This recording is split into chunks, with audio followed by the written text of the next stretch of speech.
There's a quiet storm that is brewing in a lot of households across America. It's not talked about. You won't hear about it on the news, but it is a huge crisis that's upcoming for a lot of families in their finances.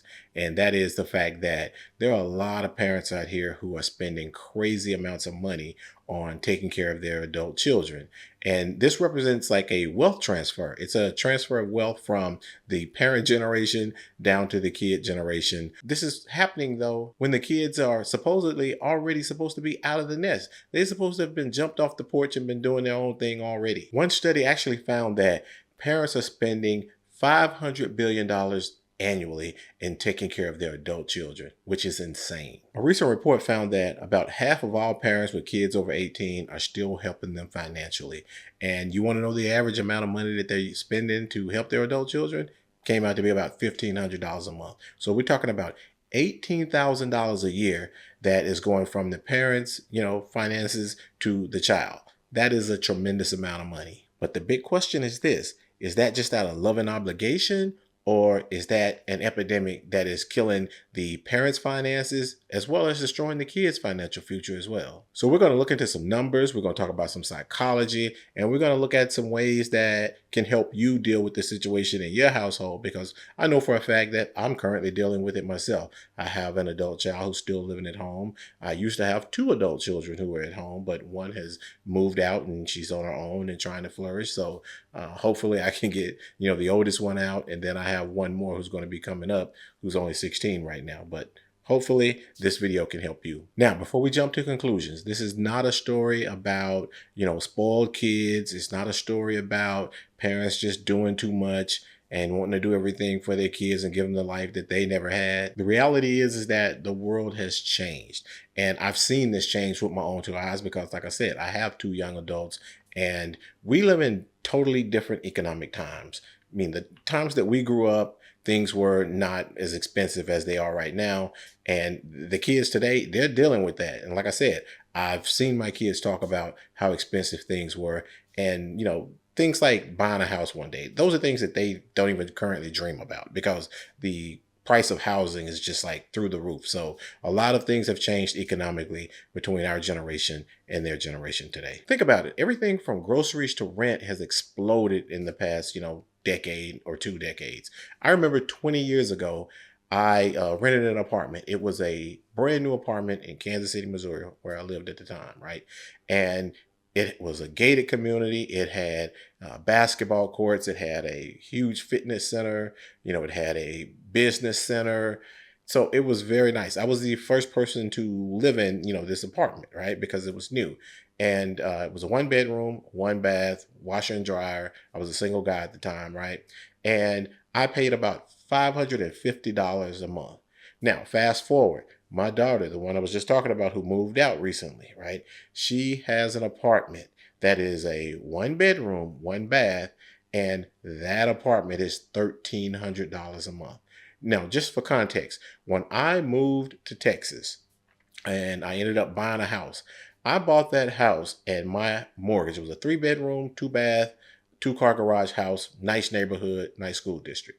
And my mortgage with taxes, insurance, principal, the whole nine, was $1,300. The idea that my daughter could go out and buy a similar house that I bought, almost 20 years ago for $1,300 a month, it ain't happening. So getting back to the point. So when I see a study that says that 59% of parents are helping their adult children financially, it's really the parents adapting to the new, reality, the new financial situation that the kids today are dealing with. It's not just, the parents are just saying that, oh, I see the poor baby struggling and, I want to help them because, I want them to have the best life, that they could possibly have. No, it's them really looking at the child saying, damn, things are super expensive right now.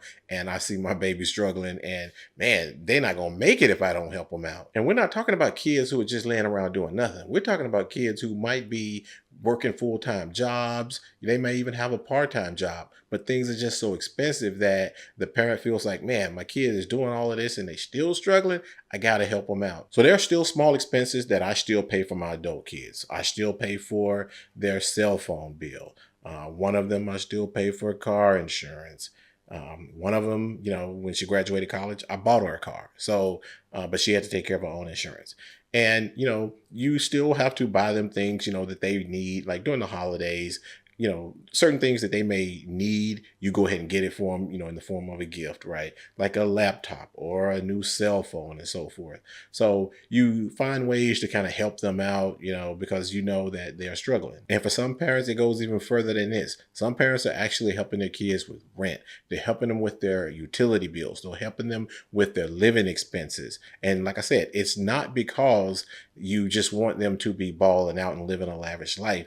It is just simple. The economy that we're living in today is so much different, so much more expensive to live today, that parents kind of feel a little guilty and they want to step in and help their kids when they see them struggling. So this is where things get a little bit messy. According to one study, it said that 61% of the parents who are helping their adult children are sacrificing their own financial future. Some parents are spending more than double the amount of money on supporting their kids than they do in saving for their own retirement. And we're not talking about parents, they are just giving away the fun money or the excess money that they had in their budget. No, they are actively giving away money that is meant to go toward their financial security in the future, their retirement, and so forth. You have parents who are taking money out of their retirement accounts. You have parents who are taking money out of their emergency funds. You have parents who are going into debt just so that they can help their adult children. And they're sacrificing their own financial futures. And it really does nobody any good, because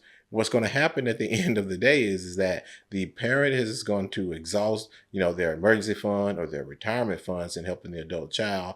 And then the adult child is probably going to not be as much of as a go-getter. So you're going to be hurting them at the same time. You're going to be hurting yourself. And then at the end of the day, you both are going to be hurt and not able to help each other. And here's the crazy part about it is that for each one of those payments that the parent makes toward that child's financial future, they are basically, moving this train down the track towards having a massive crash, right?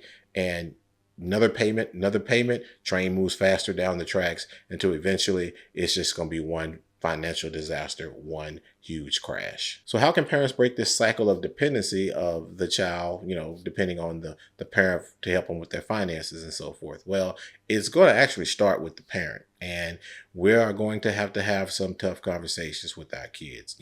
We're going to have to stop showing up, as the rescuer. We're going to have to show up as the coach. We're going to have to show up as the mentor. And we're going to have to show them that we're not trying to enable you, right? We're trying to help you get on your feet, get going so that you can be independent on your own and take care of yourself without financial help from us, because we have our own financial future that we have to deal with. And yes, it is going to take some tough love at times. So as a parent, you're just going to have to put on your big boy pants or your big girl pants and stop being soft as a box of puppies. You need to be brutally honest with your kids, right? You need to talk about your finances. You need to tell them about your financial goals. You need to tell them about your current financial situation in terms of money that you have available that's disposable, money that you can't risk, and so forth. And they need to open their eyes and listen to you, because what a lot of kids don't understand is that the money that you are giving to them is impacting that parent's financial future. And like I said, the kids, they don't view that. All they see is that, hey, I need this money and mommy and daddy has it and they keep coming up with it. So it must not be a problem for them. So I'll just keep taking that support as long as I can until I can, get in a better situation, get out on my own. But when you have someone who is helping you, it tends to, you don't put your foot on the gas as hard as you normally would if you only had yourself to depend on. And the next thing that we got to do as parents is we got to set timelines and limits. You can't have this open-ended dependency because unfortunately, your child is probably going to let you provide that support as long as you can. I know for me and my wife, with our adult son, we ended up having to create a contract, right? A contract that he had to sign. And it set time limits for things like, man, you got to be full-time employed. You got to start contributing to the household in terms of financial support, because I wanted to teach him that, these are the things that come along with, living on your own. You got to learn to pay bills. Not to mention, man, you're eating us out of house and home.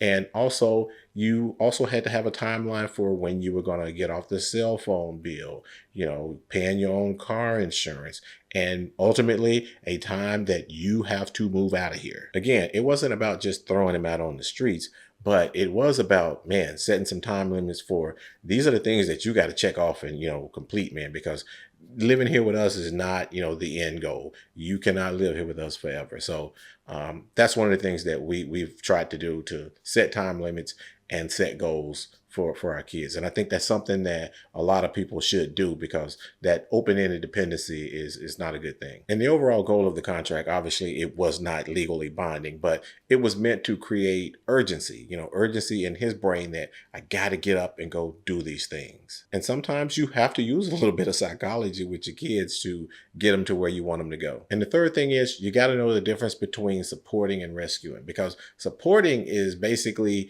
you standing along beside somebody and basically empowering them to go solve the issue. But in case they have questions and so forth, you're there to help them out. Because I remember a situation with my daughter and her car. She took it to the dealership because she was having some issue with the air conditioner and so forth, right? And it was like supposed to be a warranty issue, but they said that it was damage caused by something else. And they were going back and forth. And then I asked her, hey, you want me to get in? Because again, I went into rescue mode, but I was actually proud of her because, after the going back and forth, she just said, look, I'm just going to pay for the fix and call it a day. She said, do you know somebody else who basically does this type of work? Because they're saying that I got to pay like, I don't know, $1,500 or something. And I called the mechanic shop where, I take my car, and they do good work. So they gave her a quote that was about $800 to fix the entire issue. So she took the quote and basically said, look, I'll just take it from here. I don't feel like all the going back and forth.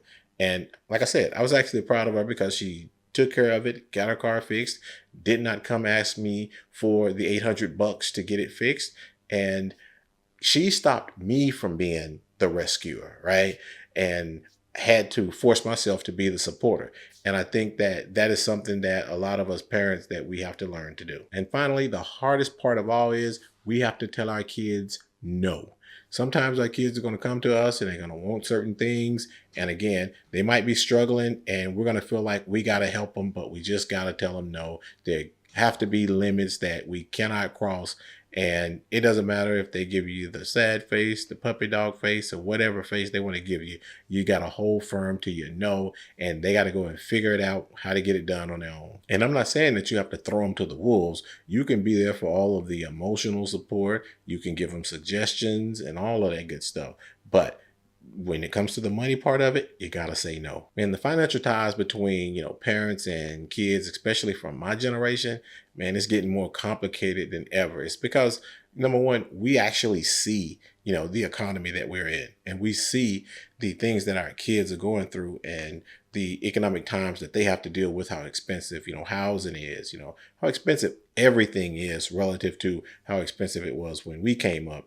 And, we also still have that feeling of wanting to see our kids have, all of the things that we didn't have. And it's putting a ton of pressure on the, retirement future of my whole entire generation, right? Because of making these sacrifices for, our kids and helping them financially. And at the same time, this enabling of your kids is actually hurting them and their financial future, because as long as you are there, basically catching them every time they fall, or even not even letting them fall in the first place, then it's just stunting their growth in their future. I know that I've mentioned a lot of gloom and doom, but it is not a completely helpless situation, right? I'm not saying that you have to cut your kids off cold turkey. I'm not saying that you have to stop loving your kids. Any of that stuff. I'm not saying that, but I am saying that you do have to move from being, the rescuer, the savior.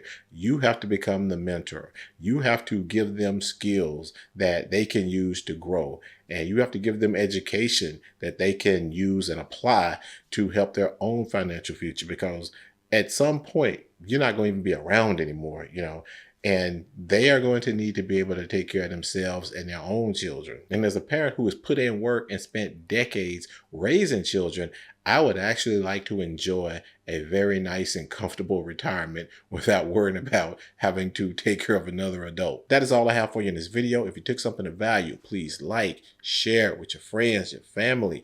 And in the meantime, take care of yourself and be safe out here in these social media streets.